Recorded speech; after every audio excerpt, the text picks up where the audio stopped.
Bismillahirrahmanirrahim. Assalamualaikum warahmatullahi wabarakatuh. Alhamdulillahirabbil alamin wal 'aqibatu lil muttaqin wala udwana illa 'alal zalimin. Asyhadu an la ilaha illallah wahdahu la syarikalah wa asyhadu anna Muhammadan abduhu wa rasuluh. Allahumma shalli wa sallim wa barik ala sayyidina Muhammad wa ala alihi washabihi ajma'in wa ba'du. Qala al-musannifu rahimahullahu ta'ala wa nafa'ana Allahu bihi wa bi'ulumihi fid dharain amin. Telah berkata Imam Al-Allamah Syekh Abdul Qasim Al-Qushairi, semoga Allah Ta'ala merahmatinya dan kita mendapat manfaat serta barakah ilmunya. Abu Sulaiman Ad-Darani berkata, di syurga terdapat lembah yang subur. Ketika orang yang berzikir melakukan zikir, para malaikat menanam pohon-pohon di lembah itu. Ketika sebagian malaikat berhenti, maka ditanyakan kepadanya, maka kenapa kamu berhenti? Dijawab oleh malaikat, kawan saya, yakni orang yang berzikir, telah berhenti daripada berzikir. Dikatakan bahawa mencari rasa manis yang hilang ada dalam 3 perkara, 3 hal, iaitu dalam solat, di dalam zikir dan dalam baca Al-Quran. Sesungguhnya kamu pasti menemukan kemanisan di dalamnya. Jika tidak, maka ketahuilah bahawa pintu hatimu sudah ditutup. Ahmad Al-Aswad bercerita, saya pernah bersama Ibrahim Al-Khawash dalam satu perjalanan. Kami mendatangi suatu tempat yang di dalamnya banyak ular. Ketika tiba di persisiran, Ibrahim Al-Khawash merapatkan sampannya, lalu duduk dan saya pun ikut duduk. Malam akhirnya tiba. Udara yang sangat dingin mendorong ular-ular itu keluar dari sarangnya. Binatang-binatang berbisa itu merayap ke sana kemari untuk mencari mangsa. Dan terus merayap hingga mendekati tempat kami. Ibrahim berbisik kepadaku, berzikirlah pada Allah. Saya pun mengucapkan zikir. Yang anehnya, binatang-binatang itu menjauhi. Binatang-binatang itu menjauh. Tidak berapa lama ular-ular itu kembali mendatangi kami. Ibrahim Al-Khawas kembali mengingati kami seperti semula supaya berzikir. Dan saya menurutinya hinggalah pagi. Setelah matahari agak cerah, dia berdiri dan berjalan. Lalu saya ikut berdiri dan berjalan. Baru beberapa tindak kaki kami berjalan, tiba-tiba seekor ular besar jatuh di bekas tempat duduk Ibrahim Al-Khawas dalam keadaan tidur melengkap. Saya pun spontan berbicara, alangkah puasnya tidur ular itu. Lalu dijawab Ibrahim, tidak. Semenjak beberapa masa yang lama, saya tidak pernah tidur malam lebih nyaman daripada pagi ini. Dikatakan barang siapa yang tidak merasakan kerasnya lupa, maka dia tidak akan dapat merasakan manisnya zikir. Sari As-Saqati berkata, dalam sebahagian kitab yang diberi inspirasi, Allah disebutkan, jika mengingatiku lebih menguasai hamba-Ku, berarti dia rindu kepadaku. Yang membuat saya rindu kepadanya.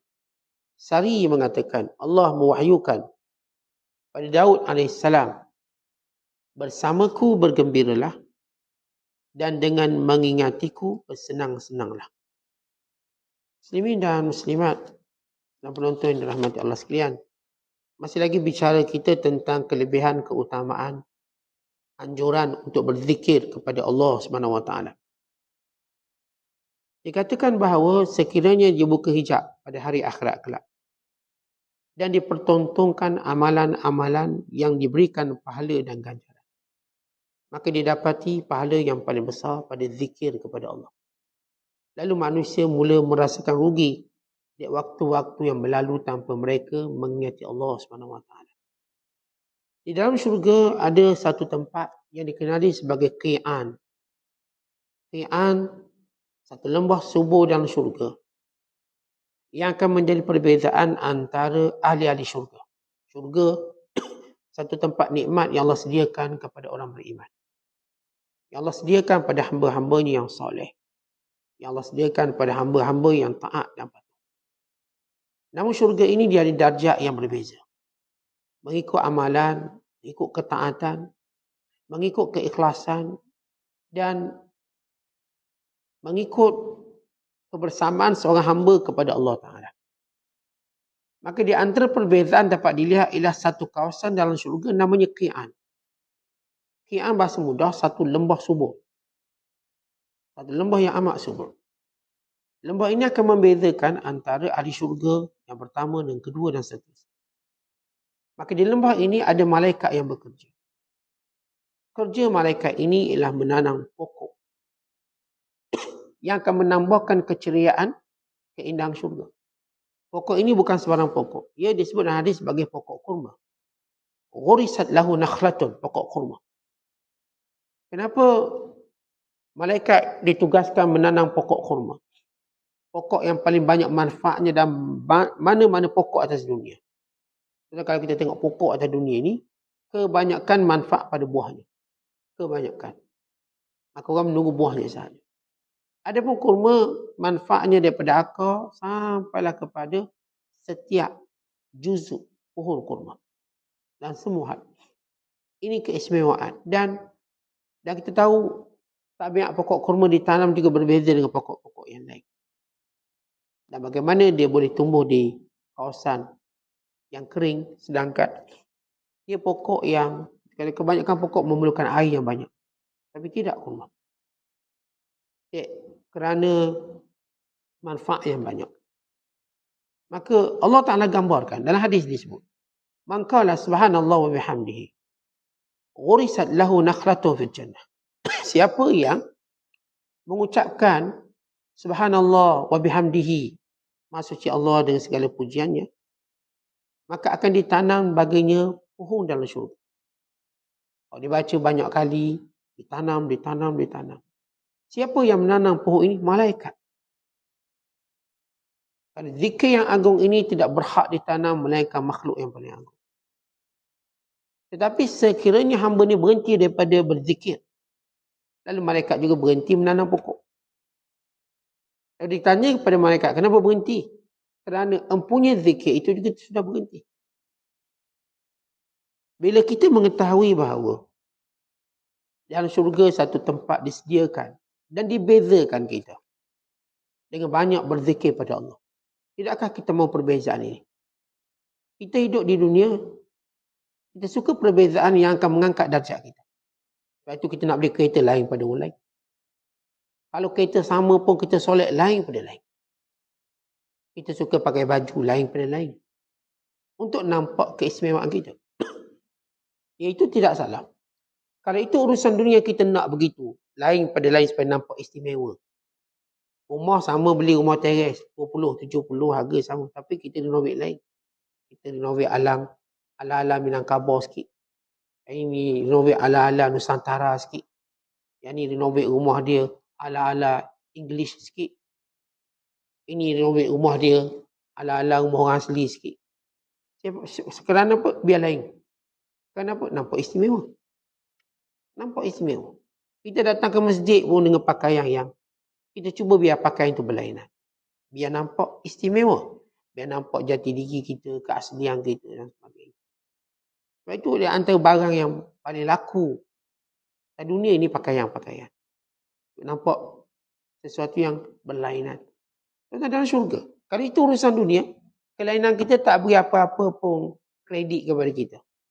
Sekadar kita nampak lain lah. Lain pada orang lain. Tetapi ini kelainan syurga. Yang menunjukkan darjat yang berbeza antara seorang hamba dengan hamba. Maka penilaiannya di antara ukuran dan penilaiannya ialah zikrullah. Siapa yang paling banyak berzikir, maka syurganya lain. Syurganya lain. Sebab itu para sahabat, para salafus salih, mereka memperbanyakkan zikir supaya sentiasa ditanam pohon-pohon dalam syurga. Mereka memperbanyakkan bertasbih, menyebut subhanallah wa bihamdihi. Sehingga diriwayatkan bagaimana Abu Hurairah radhiyallahu ta'ala. Ini Abu Hurairah. Dia ada satu benang. Dan benang tadi disimpulkan menjadi 1000. Maksudnya kalau kita sebut biji tasbih lah ada 1000. Lalu dia bertasbih. dengannya sebelum tidur. Dan kata Abu Hurairah, aku setiap hari bertasbih sebanyak 12,000 kali. Tasbih. Subhanallah bihamdihi, subhanallah bihamdihi. 12,000 kali satu hari. Ini Abu Hurairah ni bukan kerjanya tasbih. Dia sibuk mengajar. Dia antara sahabat yang paling banyak hafal hadis. Dia dengan tekun, ada halaqah ilmu, sibukkannya, isteri, anak-anak. Maka dia boleh berzikir sehari 12,000 kali. Yang sebelum dia tidur, dia akan bertasbih sebanyak 1,000 kali. Sebelum tidur. Kita sebelum tidur sejam tengok bola. Sejam tengok drama. 2 jam tengok tahu benda kita pun tak tahu. Tidur depan TV. Amat lalai kita. Lalai. Dan kalau hari itu dihabiskan dengan zikir, hari itu ialah hari yang paling buruk. Abu Hurairah radhiyallahu ta'ala anhu tidak akan menghabiskan harinya melainkan dia zikir, tasbih 12,000 kali. Bahkan sebelum tidur dia tasbih 1,000 kali. Subhanallah bihamdi, subhanallah bihamdi, subhanallah 1,000 kali. Mudah disebut.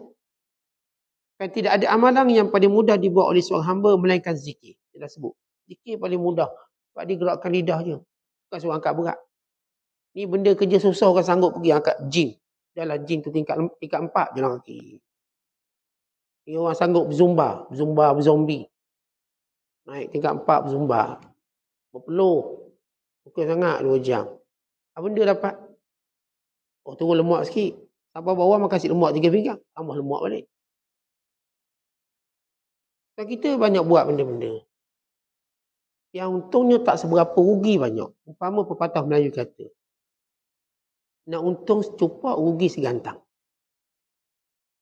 Kita tak nampak apa yang kita akan untung bergantang-gantang. Maka ini zikrullah yang saya katakan paling mudah dibuat. Bukan bila diangkat tabir pada hari kiamat, diperlihatkan setiap amalan dengan pahalanya. Lalu Allah tunjukkan zikir amalan paling mudah dan pahala banyak. Tuan-tuan sambil duduk, tuan-tuan boleh berzikir. Tuan-tuan naik kenderaan 8 jam, 6 jam. Tuan-tuan boleh berzikir.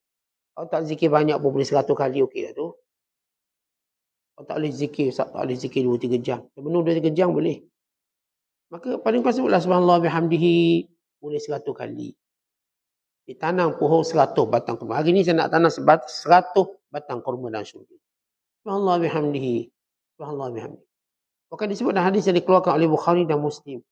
Man qala subhanallah bihamdihi mi'ata marrah. Siapa yang menyebut subhanallah bihamdihi 100 kali, ghufirat khatayahu, diampun seluruh dosanya, walau kanat misla zabadi al-bahar, walaupun sebanyak buih di laut. Ini zikir yang mudah. Ini Abu Hurairah sampai 12,000 kali sehari. Ada seorang ulama tabi'in nama Khalid bin Ma'dan. Radhiyallahu ta'ala anhu. Dia bertasbih setiap hari 40,000 kali. 40,000 batang pokok tanam sehari. Tuan-tuan kalau kat dunia ni tanam 40,000 batang sehari. Tak kaya dia. Oi, kaya sangat. Kita boleh tanam sehari 4 batang serai pun dah kaya. Boleh tanam serai 4 batang. Kaya kita. Dah jadi saudagar serai. Kalau kita boleh sehari tanam 4 pokok lada. Sehari 4 pokok lada. Kita tahu tawang lada. Ini kan perlu kurma. Kat mana tanam? Syurga. Tanah paling subur sekali syurga. Siapa yang bekerja tanam tu? Malaikat. Tak ada upah malaikat ni. Dia tak ambil untung apa pun. Khidmat dia kepada si ahli zikir.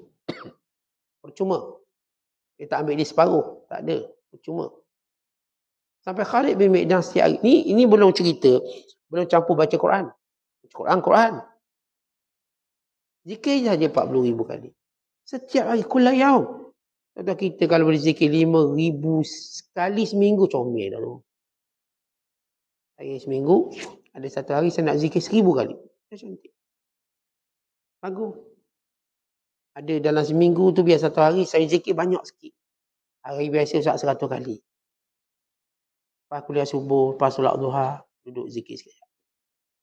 Kita balik daripada masjid, on the way balik rumah, zikir sekejap. Jadikan itu sebagai ratib ataupun kebiasaan kita. On the way balik rumah, 5 minit, 10 minit zikir sampai rumah. Tasbih mudah. Subhanallah bihamdi. Subhanallah bihamdi. Ini 40,000 kali setiap hari. Bukan dia ceritakan. Waktu Khalid bin Mi'dan meninggal dunia. Orang pun letak di atas tempat mandi mayat. Ketika mana orang nak mandi mayat dia, orang lihat tangan dia bergerak. Isyarat zikir. Gerak lagi. Kerana bila seorang dah terbiasa zikir, maka Allah akan tunjukkan kebiasaannya sebelum matinya. Bukan kebiasaannya itu akan ditunjukkan bila dibangkit. Kita dah biasa nyanyi, kat mati pun nyanyi. Kat mati pun bergendang, suka bergendang. Ni jenis suka mengumpat. Dekat mati pun ngumpat lagi, sebab sedang lagi ngumpat. Orang yang jenis suka maki, dekat nak mati sempat lagi maki. Dia boleh maki lagi. Sebab itu mulut dia keluar. Kita orang yang berzikir, tuan-tuan zikir. Sehingga zikir menguasai kita. Sehingga dia boleh bergerak macam kita sebut semalam. Auto lidah dia bergerak. Atas setengah mereka kata ulama, dia zikir yang banyak. Ketika mereka tidur pun mereka zikir. Maksud dalam tidur dia bermimpi zikir juga. Sebab kita dah biasa ngumpat. Dalam tidur pun ngumpat juga. Tidur ni, dah lagi ngumpat. Dah biasa sebut nama orang. Dalam tidur pun sebut nama orang. Keluar nama Fatimah. Bini nama Asia. Urara. Mana boleh keluar nama Fatimah ni? Keluar nama Roni. Sebab apa? Dah biasa sebut nama orang. Jangan sebut nama Allah. Cuba tuan-tuan bila kita biasa. Tuan-tuan biasa ni dididik dengan 3 hari. Kemudian disempurnakan. Biasa dididik dengan 3 hari. Kemudian dikuatkan dengan 7 hari. Kemudian disempurnakan dengan 40 hari. Begitu tempoh masa. Tuan-tuan nak biasa sesuatu, tuan-tuan jaga 3 hari dulu. 3 hari ni saya nak zikir. Hari ni Selasa, Rabu, Khamis. 3 hari ni banyak sikit zikir. Lepas solat duha, saya nak zikir sikit. Lepas setiap solat waktu, saya nak ambil masa 5 minit. Zikir. Tuan-tuan buat 3 hari, tuan-tuan akan biasa. Tuan-tuan buat 7 hari, maka tuan-tuan mula akan menjadi terjaga zikir itu. Tuan-tuan buat sampai 40 hari, jadi sempurna. Dan tidak ada orang yang mengamal satu selama 40 hari, melainkan dia dah terbiasa sangat. Itu jadi auto lepas itu. Dalam 40 hari kita biasa baca Quran. Memang selamanya kita akan baca Quran. Tapi kalau sekiranya kita 3 hari nak istiqamah pun tak boleh, maka kita tak mampu buat. Contoh 3 hari je tuan-tuan istiqamah. Pergi belajar 3 hari, cuba pergi 3 hari. Lepas tu sempurnakannya 7 hari. Kemudian lengkap dengan cara yang baik 40 hari. InsyaAllah lepas tu, kalau kita tertinggal zikir atau tertinggal kebaikan yang kita buat ini, kita akan rasa bersalah. Dan kita akan rasa seperti dihukum. Dek, benda ni kita tak boleh buat. Masalah kita ni, kita rasa. Kita akan mencela diri kita. Contoh hari ni kita tak mencela kebaikan yang kita biasa buat. Sebab kita tak biasa lagi kebaikan. Kita tengok bila orang tu dah mula tinggal kuliah. Dia tidak akan lagi mencela diri sebab apa dia tak pergi kuliah. Kalau dia biasa pergi kuliah, dia tinggal sehari dia akan mencela dirinya. Kenapa? Tak begini. Tapi bila dah terbiasa tinggal, dia tak akan mencela lagi. Kita nak tahu sama ada kita dah biasa buat baik atau terbiasa buat baik. Kalau tuan-tuan biasa buat baik, maka tuan-tuan akan berterusan buat baik. Tapi kalau tuan-tuan terbiasa tinggal benda baik, tuan-tuan tidak lagi mencela diri kerana tinggal benda baik. Sebab apa? Dah terbiasa. Saya dah terbiasa solat lambat. Saya tak akan lagi cela diri saya kenapa saya solat lambat. Biasalah. Sampai saya ubah kebiasaan tadi solat awal. Maka kalau saya lambat, saya akan cela diri saya. Kalau saya dah tak biasa dah tak pergi kuliah. Tak pergilah kuliah. Maghrib tak pergi, subuh tak pergi. Maka saya tak akan lagi mencela diri saya. Dan kita anggap macam biasa. Yang mungkin satu ketika dahulu kita cela diri kita kenapa tak pergi kuliah.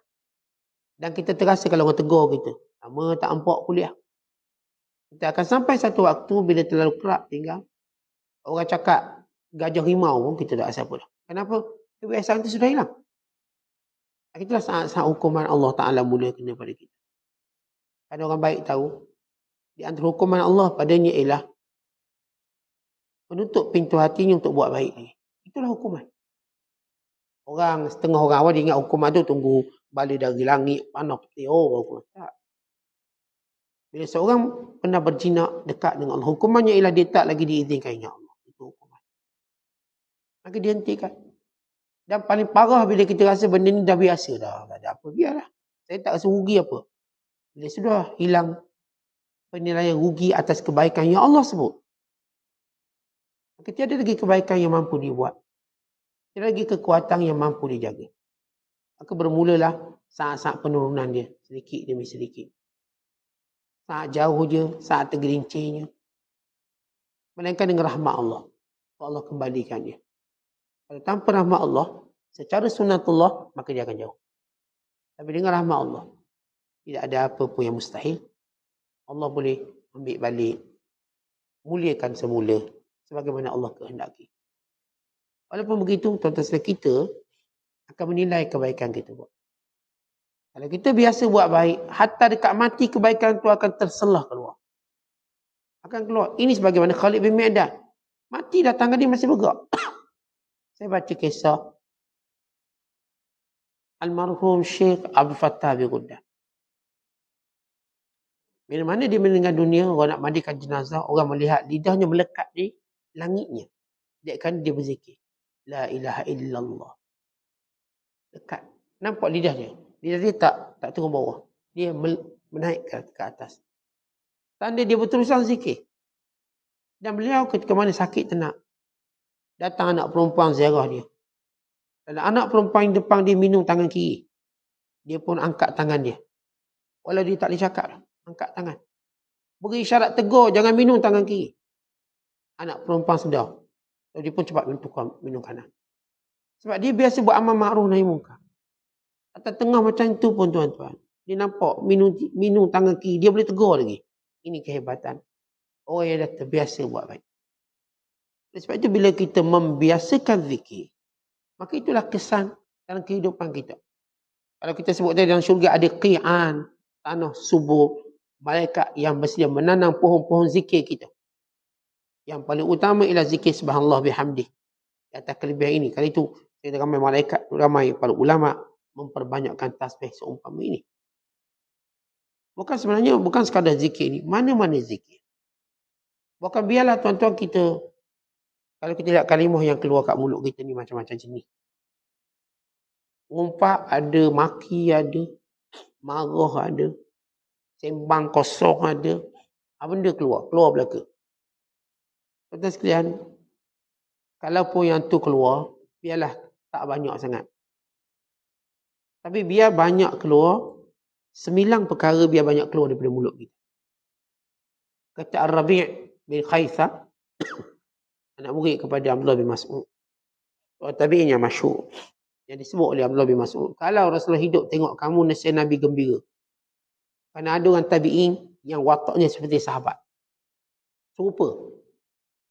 Walau hadis tabi'in. Tabi'in ini ialah generasi selepas sahabat Nabi SAW. Namanya Rabi' bin Khaitham. Atas orang menyebut Qusayyim. Ya Allah Ta'ala anhu. Rabi' kata, kita ni kalau boleh halai cakap biar kuat. Tapi 9 benda biar cakap banyak. Biar 9 perkara keluar kat mulut kita banyak. Yang pertama katanya ialah takbir. Allahu Akbar, Allahu Akbar. Biar takbir keluar banyak. Jangan takbir pun marah juga. Takbir ni biar keluar daripada mulut kita biar banyak. Bertakbirlah selalu. Allahu Akbar, Allahu Akbar. Kerana kita mengisyarkan bahawa yang paling agung ialah Allah. Apapun kita tengok ombak besar, banjir besar, api besar, Allahu Akbar. Allah lebih besar. Maksudnya Allah menguasai semua ni. Yang kedua, perbanyakkan sebut tahlil. La ilaha illallah. Itu biar banyak sebut sehari. Tahlil banyak. Jangan orang panggil tahlil je sebut banyak. Dan situasi biasa. Saya kena latih. 3 hari, 7 hari dalam peringkat latihan zikir. Yang ketiga, perbanyakkan tasbih. Banyakkan sebut subhanallah. Atas subhanallah. Banyakkan yang tu. Yang keempat, banyakkan tahmid. Alhamdulillah, Alhamdulillah. Beralhamdulillah lah selalu. Ataupun berhamdalah lah selalu. Yang kelima, berdoa, banyak doa kepada Allah minta baik-baik. Ya Allah, berilah aku kebaikan dunia, kebaikan akhirat. Ya Allah, berilah isi soleh. Ya Allah, minta dengan Allah baik-baik. Kalau doa yang baik-baik itu ibadat. Jangan doa putus silaturahim. Doa yang baik-baik. Orang yang perbanyakkan doa. Ini mulut-mulut suara-suara yang mulia yang Allah suka dengar. Tidak ada suara yang Allah suka dengar selain daripada zikirnya, baca Qurannya, ialah doa seorang hamba padanya. Allah suka dengar doa kita. Kadang-kadang Allah, malaikat tanya pada Allah. Mana disebut dalam asar. Wahai Tuhanku, hamba-Mu ini selalu berdoa, tapi kenapa engkau belum makbulkan? Lalu kata Allah, kerana aku suka mendengar doanya. Untuk aku beri pahala dia. Tuan-tuan, pahala berdoa dengan apa yang kita minta, besar lagi pahala. Tapi dek kita jahil ni, kita nampak yang kita minta tu besar. Ya Allah, berilah aku naik pangkat. Naik pangkat je. Seminggu doa. Tuan-tuan, yang lebih besar pada naik pangkat itu, pahala kerana kita berdoa pada Allah. Itu lebih besar. Tapi Allah tahu hamba ni ilmunya terbatas. Ilmunya kecil sikit. Maka Allah beri juga kita. Tapi kadang-kadang hamba ni bila Allah sayang, Allah biarkan dia berdoa. Dan doa. Untuk apa? Kerana Allah suka mendengar suaranya. Sebab itu kalau kita diilhamkan doa, ini satu rahmat. Sebab itu kata Umar Khattab, aku tak bimbang doa aku tak mustajab. Aku bimbang, aku tidak diilhamkan berdoa. Itu musibah. Orang macam kita, tuan-tuan, orang awam macam kita. Duk nampak musibah doa, doa tak dapat. Tak doa dah, Ustaz tak boleh. Kita ni. Sebab kebodohan kita melihat bagaimana fungsi doa. Kita kira hak kita nak je. Kita lupa hak kita nak tu, kita dapat membinasakan kita. Merosakkan kita, kita lupa benda tu. Kita cuma nak. Dan jenis macam budak kecil kurang akal. Dan dia nak. Dia meraung, golek. Untuk kaki ataupun nak sangat. Padahal tak ada manfaat banyak. Tuan-tuan, bila Allah ilhamkan doa, itulah kebaikan yang berganda kita dapat. Sebab itu, syukurlah pada Allah. Kalau setiap hari kita diilhamkan berdoa. Dalam musafir kita berdoa. Ke mana kita menetap kita berdoa.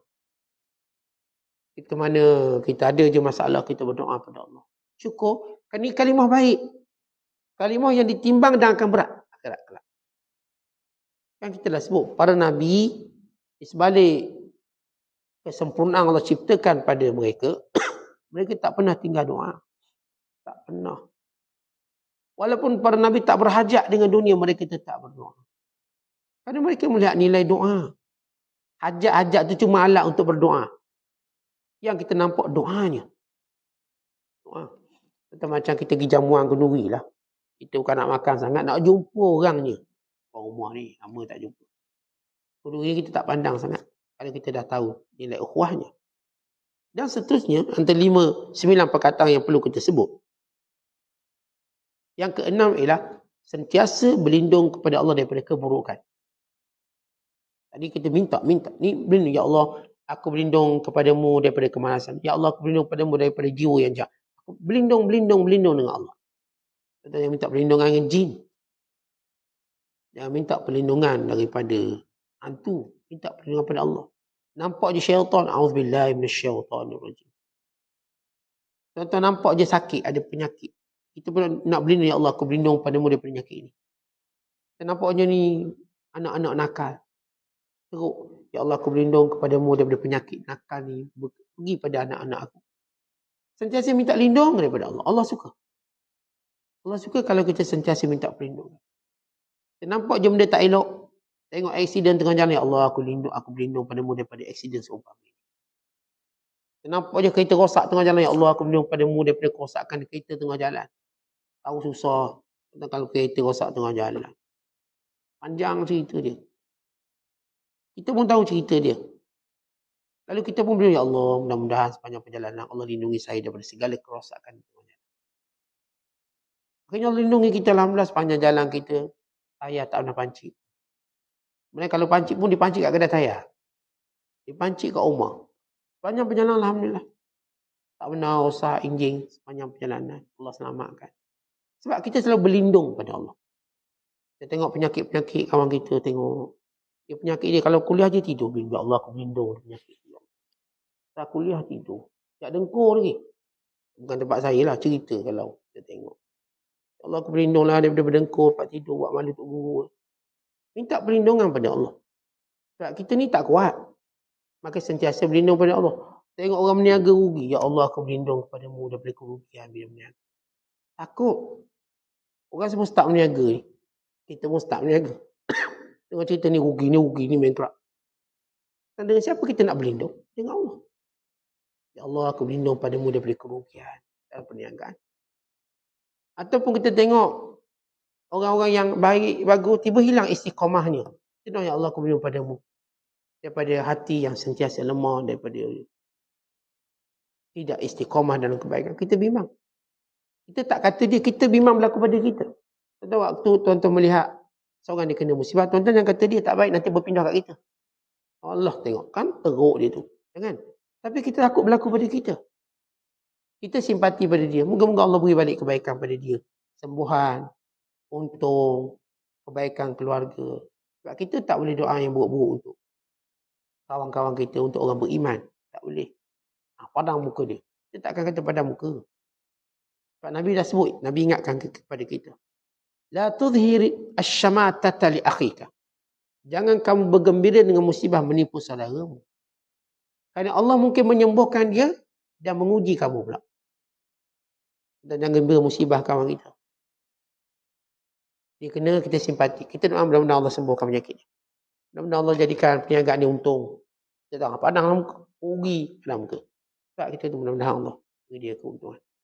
Tapi kita, bila melihat sesuatu yang kita tak suka, kita berlindung pada Allah. Ini tak elok ni. Ya Allah, aku berlindung padamu. Tengok isteri, dia ni tak taat suami. Keluar rumah, ikut dang dia je. Dulu apa suami dia marah. Dia ya Allah, aku berlindung kepadamu daripada isteri yang tidak taat. Berlindung pada Allah. Kita tengok mak ayah yang kasar, perangaikan anak-anak. Ya Allah, aku berlindung padamu daripada menjadi ibu ayah yang kasar dengan anak-anak.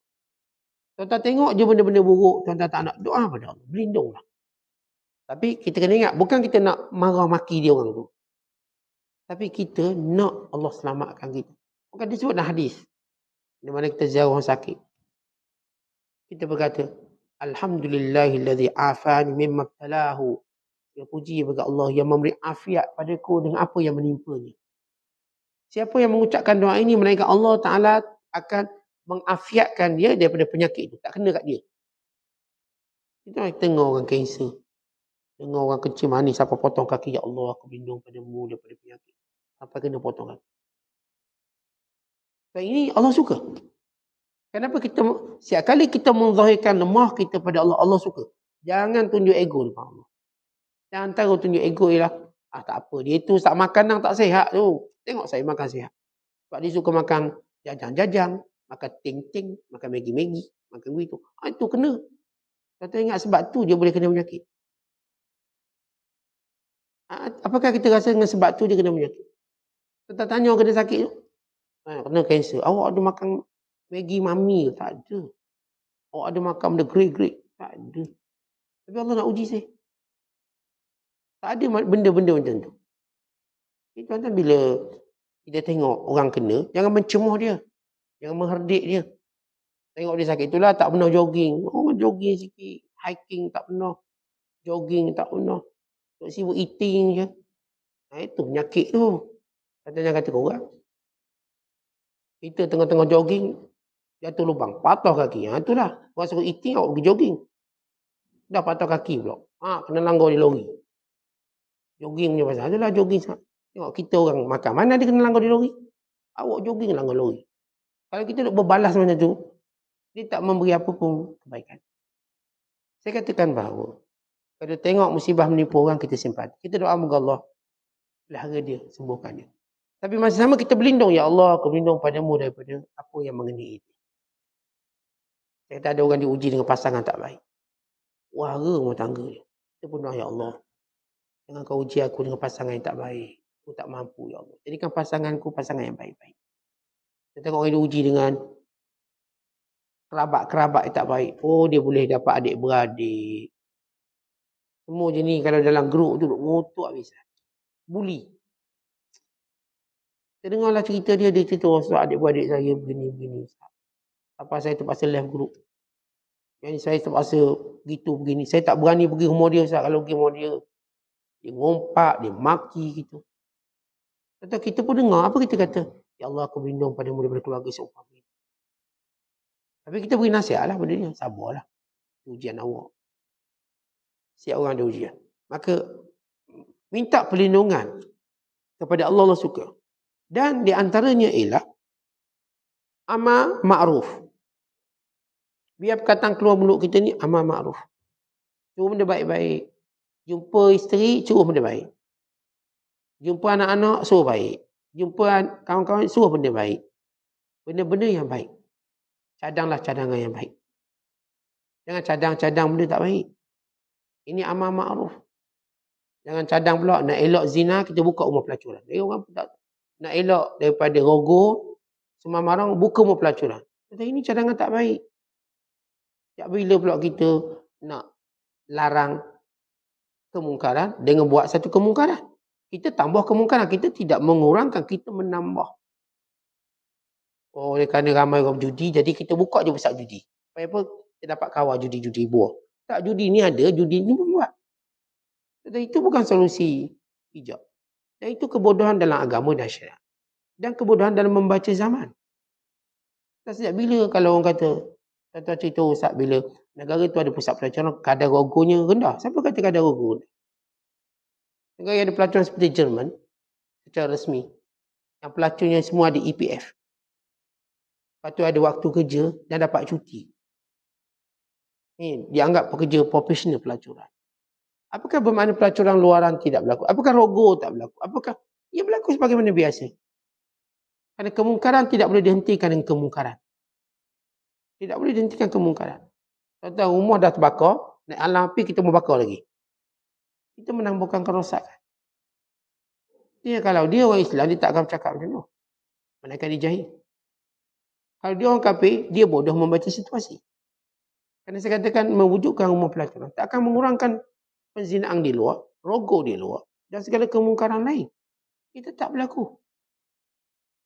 Itu tak akan berlaku. Kerana manusia, dia akan melakukan benda yang dia dihalang, bukan benda yang dia buat. Tak ada orang hamba Allah. Dia langgang pelacur 500 orang. Ramai lah pelacur itu.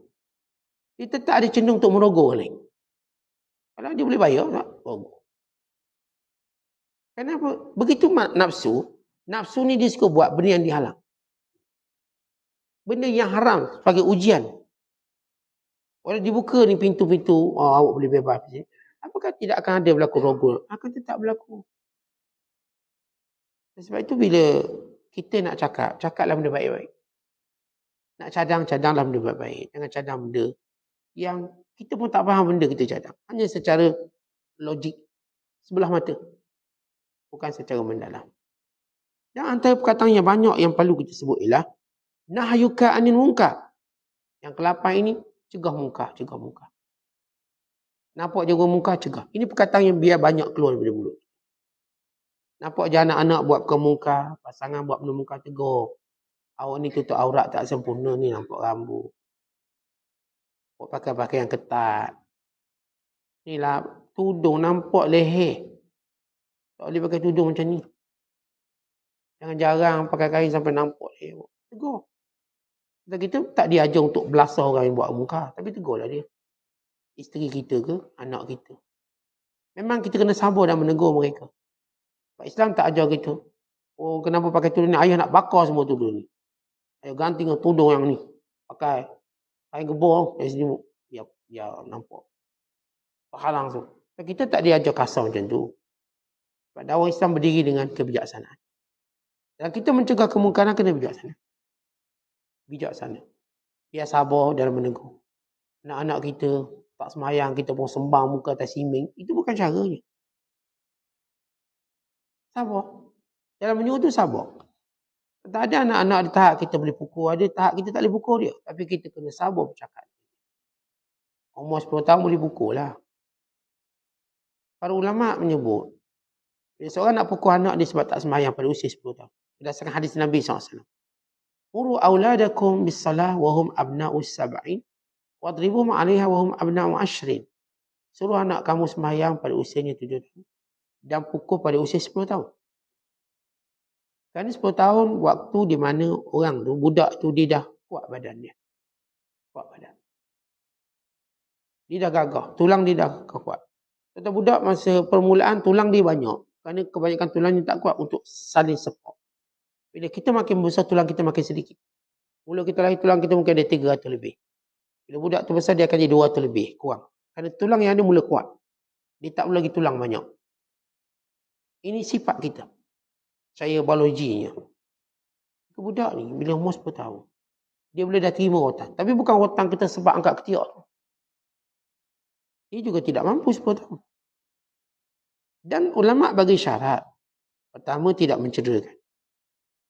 Yang kedua, tidak dengan pukulan tadi benar-benar menjadikan dia solat.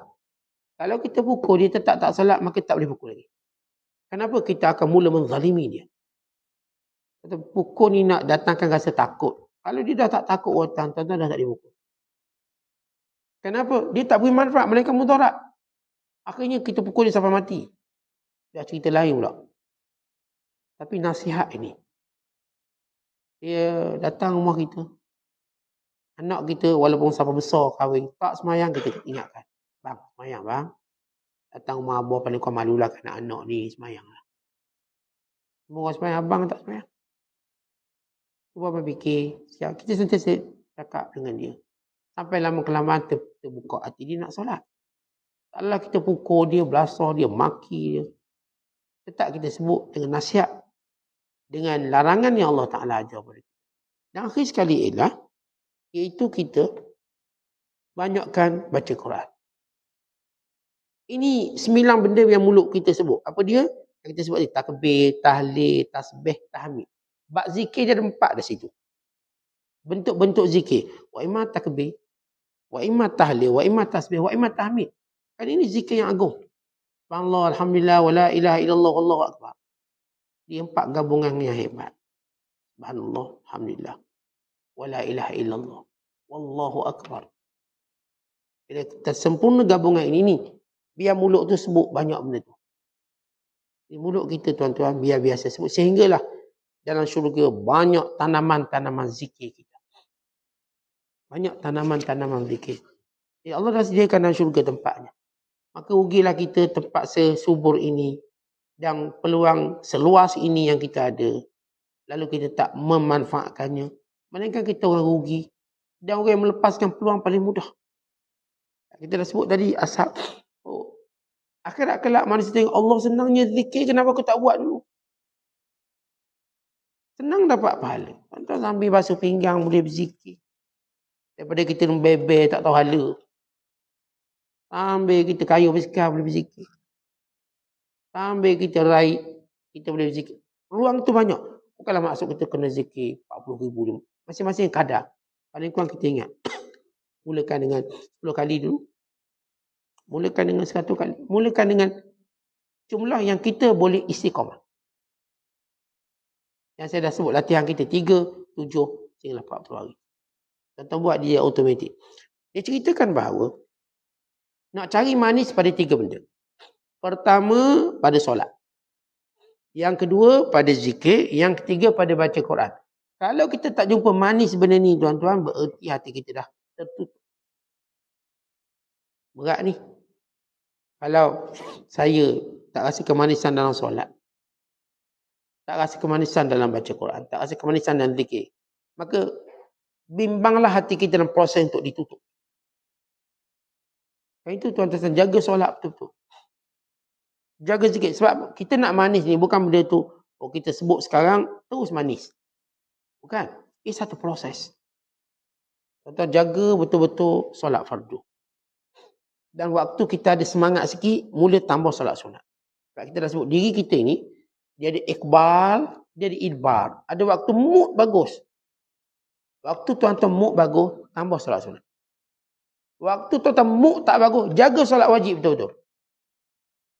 Dari tuan-tuan malahnya nak solat zuhar, malahnya kita nak solat witir, Nak qiyamul lail, malas. Tapi tengah kita malas yang disebut sebagai idbar, solat fardu jangan rasa malas. Buat yang tu. Paksa diri buat solat fardu kerana itu paling penting. Walaupun saya ketinggalan banyak solat sunat, tak apa. Contoh, tentang bila kita musafir. Musafir menjadikan kita agak malas untuk solat. Sebab komitmen perjalanan. Sebab itu Allah ringankan dengan qasar. Dengan jamak. Sebab Allah tahu kecenderungan manusia. Bila kita musafir, walaupun musafir nak jalan-jalan, musafir nak melancong, nak shopping, kita tetap melihat solat tu berat. Tuan-tuan tidakkah tuan-tuan rasa ringan boleh solat dua? Ringan sangat. Ringan sangat. Padahal mandu kereta 4 jam tu berat. Yang tu kita tak rasa sebab itu musafir. Semayang ni kalau 4 jam macam berat sungguh. Bila dapat dua, Allah ringan. Macam dapat duit 1 juta. Ringan. Boleh pula jamak. Zuhur, asar. Tak payah dah semayang asar nanti bila waktu. Rasa panjangnya waktu. Tuan rasa tak panjang waktu bila tuan-tuan dapat solat jamak? Panjang Ustaz. Ya rahmat Allah kerana Tuhan tahu kecenderungan kita. Dan bila kita musafir, solat sunat banyak miss lah. Qabliyah, ba'diyah. Sebab kita pun macam tak berapa nak solat juga, duha dan sebagainya. Sebab itu Nabi dah sebut, siapa yang sakit atau musafir, tetap ditulis pahala setiap amalan yang dibuat ketika dia tak musafir. Saya memang biasa semayang rawatib. Ba'diyah, qabliyah. Saya pun solat tu. Tapi bila musafir, saya abailah solat ni. Sebab waktu musafir tu, kita kata keinginan untuk ibadat tu menjadi lemah. Automatik. Tapi saya tetap diberi pahala macam saya buat. Yang penting tuan-tuan jaga solat fardu. Tapi bila kita ada iqbal, datang semangat, mood baik, perbanyakkan solat sunat. Itu cara kita. Ini diajar oleh ulama. Tengah mood bagus, banyakkan solat sunat. Tengah mood tak bagus, pastikan fardu tu jaga. Anak-anak kita tuan-tuan, tengok mood dia tak baik untuk solat. Suruh dia solat fardu je. Jangan. Lepas ni ba'diyah, lepas ni qabliyah. Tahu dah anak ni malas. Dia boleh semayang subuh pun comel dah tu. Jangan solat subuh dulu, qabliyah subuh dulu. Budak ni. Jangan solat zuhur dulu, qabliyah zuhur 4 rakaat tu. Lepas tu ba'diyah zuhur 4 rakaat. Solat zuhur 4 rakaat. Allah, 12 rakaat ke semayang. Akhirnya budak ni tak nak ikut kita semayang. Kerana banyak sangat semayang. Kenapa? Jadi kita abaikan benda tu. Sebab anak kita ni tuan-tuan dalam pembentukan. Tapi kalau anak semangat, abah nak solat apa lagi? Barulah kita jual. Solat ni pula. Solat ni pula. Dah banyak solat ni. Benda lagi nak solat. Kalau dia tengah semangat, beri pada dia. Kalau dia lemah, jangan beri pada dia. Cukup dia jaga fardu. Cukup dia jaga fardu. Datang suruh dia baca Quran. Bila dia lemah baca Quran, suruh dia stop kejap. Jangan sampai dia nampak Quran ni beban. Quran bukan beban. Kita kadang-kadang cara pendidikan kita. Sehingga kita menjadikan ibadat-ibadat ni beban pada anak-anak. Anak-anak pun malah lah ikut ayah ke masjid. Banyak sangat. Zikir dah setengah jam. Panjang. Awak nak main budak. Zikir setengah jam kena kuliah lagi sejauh. Tak nak. Ya anak-anak tuan-tuan, biar dia ada benda yang asas saja. Solat. Cuma dah. Dah. Atau kita dengar kuliah sekejap. Dah. Kalau tak nak zikir tu nak keluar, silakan keluar, tak apa. Lama-kelamaan dia akan melekat dengan lebih baik. Begitu cara kita didik. Tidak kita menekan dalam hal-hal ketaatan pada Allah. Kerana Allah tahu jiwa manusia lemah. Itu kita diajar. Kita diberikan rukhsah, kelonggaran. Ada satu, kita sebut tadi ada 3 benda. Kalau kita nak amani macam mana? Baik. Kita ada baca Quran, kita ada zikir, kita ada solat. Katakan, para ulama menyatakan, kalau tak jumpa kemanisan, hati kita ada masalah. Baik, macam mana kita nak kemanisan? Pertama, saya kata istiqomah dalam hal tu. Mayang fardu jaga elok. Kemudian jaga dengan sempurna salat jemaahnya. Jaga awal waktunya. Akhirnya lama-kelamaan kebiasaan kita buat, kita mula rasa manis. Macam mana kita rasa manis? Rasa manis tuan-tuan bila kita mula tinggalkan, kita mula rasa sesuatu dalam diri. Itu tanda manis. Rasa macam bersalah. Itu tanda benda itu sudah pun mencapai tahap permulaan kemanisan. Kita biasa baca Quran. Kalau hari ni tak baca Quran, tuan-tuan rasa bersalah tak? Saya biasa saat lepas subuh baca. Ada hari tak baca. Jadi tuan-tuan rasa bersalah, berarti kemanisan dah ada. Itu mukadimah. Sama juga dengan zikir. Setiap hari kita zikir. Ibu boleh terlepas lawak. Semalam hari Jumaat saya terlepas lawak. Rasa. Berarti kita tahu ini ada kemanisan, mukaddimah kemanisan. Itu cara kita nak tahu. Ada satu kisah. Kata Ahmad bin Aswad. Aku berjalan dengan guru kami, Ibrahim Al-Khawas. Sampai satu tempat ni banyak ular. Dan ular tu merayap. Cuaca sejuk malam hari. Kami nak tidur kat situ. Kata Ibrahim Al-Khawas, zikir. Bila kami zikir, ular tu mula-mula menjauhkan diri. Bila kami berhenti zikir, ular tu dekat balik. Lalu kata guru kami, zikir. Malam tu tidur macam tu, zikir. Kejap tidur, kejap zikir. Tapi guru kami Ibrahim Al-Khawas tidur senyap. Lena semua tidur. Sehingga bila mana dia bangun, pada selimut dia tu jatuh ular besar. Ular tu pun tidur sekali dia. Rupanya dia tidur dengan ular sebenarnya. Kenapa? Kerana dia sudah aman dengan zikirnya. Kita dah sebut tuan-tuan. Orang yang beginner macam kita zikir, mulut tu nampung. Sebab berbuih mulut. Beginner. Orang yang bila sudah sampai, kebiasaannya ialah hati di hadapan, mulut di belakang. Orang macam kita, mulut depan, hati belakang. Maksudnya apa tuan-tuan? Dia kalau sampai peringkat, mulut kita ke depan, subhanallah, hati tak apa benda cerita kita pun tak tahu. Mulut kita memanglah depan, subhanallah, alhamdulillah, Allah. Hati ni tahu benda kita bicarakan. Mereka pada salafus soleh. Hati mereka depan pada mulut mereka. Hati itu berzikir dulu sebelum mulut mereka berzikir. Ini disebut bahawa lisanuhu wara'a qalbihi. Lidah mereka belakang hati mereka. Hati itu depan. Jadi mereka mengingati Allah dengan kebiasaan mereka. Kita ingat Allah dengan cara latihan kita. Kita ni berlatih ni, semua Allah tengah berlatih ni. Dia tak sampai 10 tidur dah. Tengah berlatih. Dia orang tu kebiasaan. Duduk, dia automatik. Kebiasaan dia datang. Subhanallah. Sehingga dia mampu tidur lena walah di sebelahnya ular. Artinya tuan-tuan, zikir ni menjadikan kita tenang. Daripada semua mara bahaya, semua bentuk ketakutan.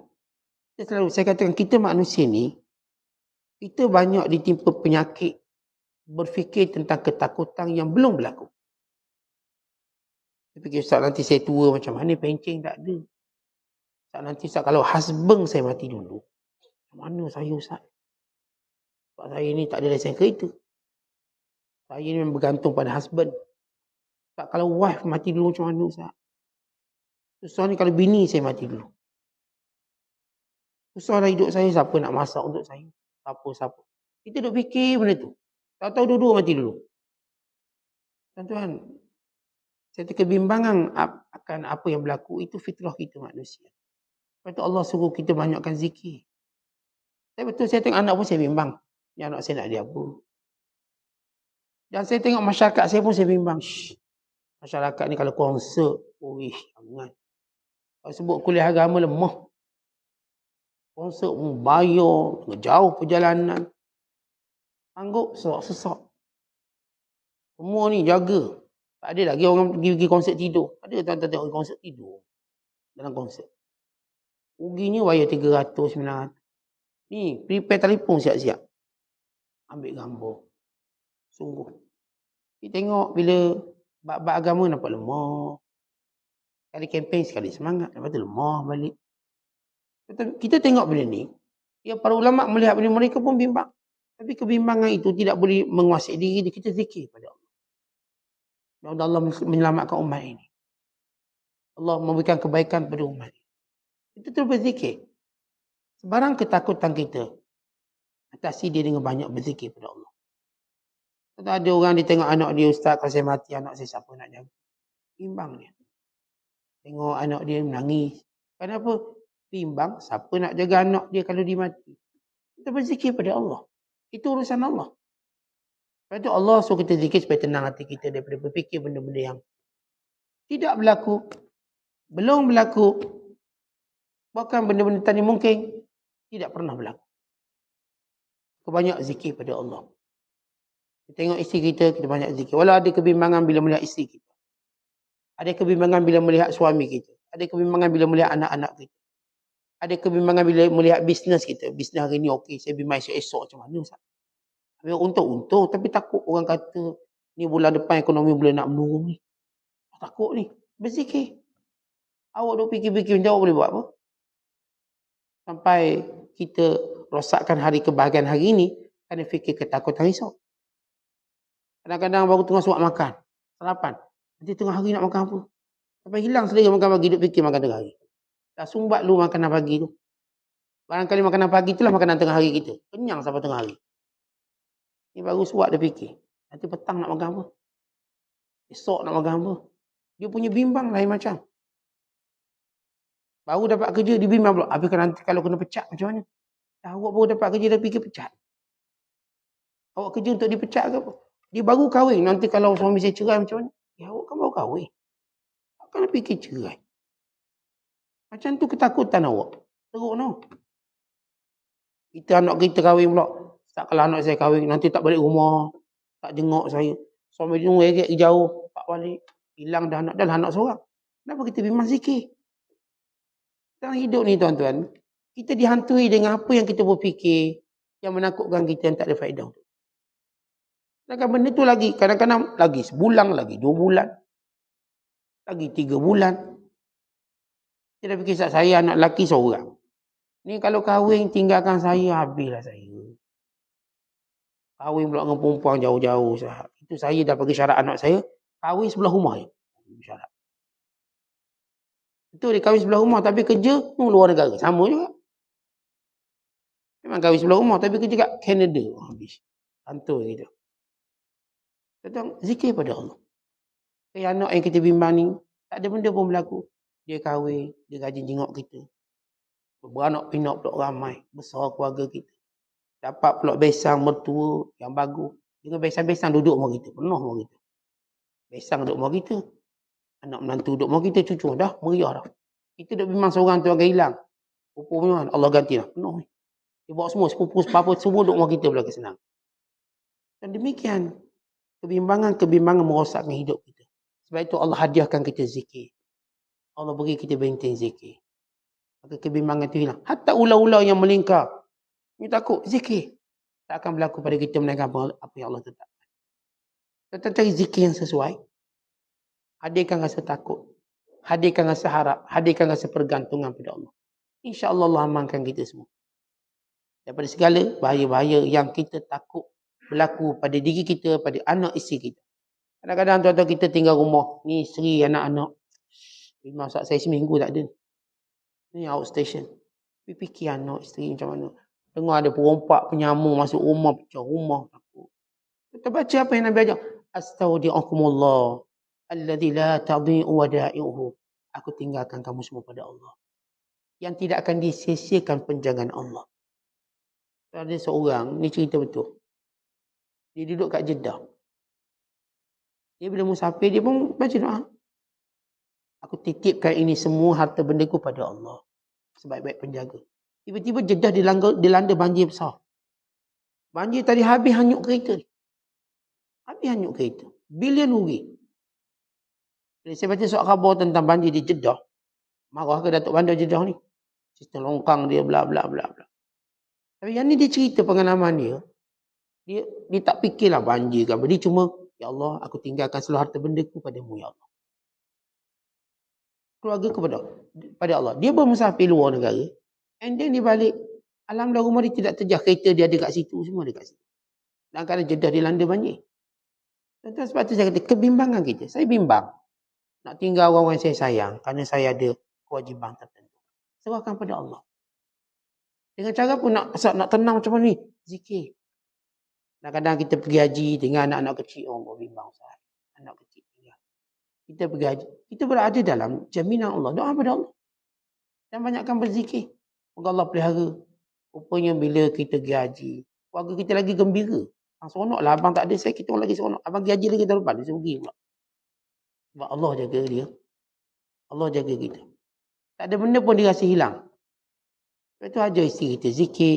Ajar anak-anak kita zikir. Anak-anak kita tinggal kat asrama. Ajar dia zikir. Tenang hati kita. Kita pun zikir, dia pun zikir. Tentu ini dia keamanan yang Allah turunkan kepada hamba-Nya. Allah turunkan pada hamba-Nya keamanan zikrullah. Maka perbanyakkan, biasakan, usahakan istiqamah dan melakukannya. Wallahu a'lam bissawab. Assalamualaikum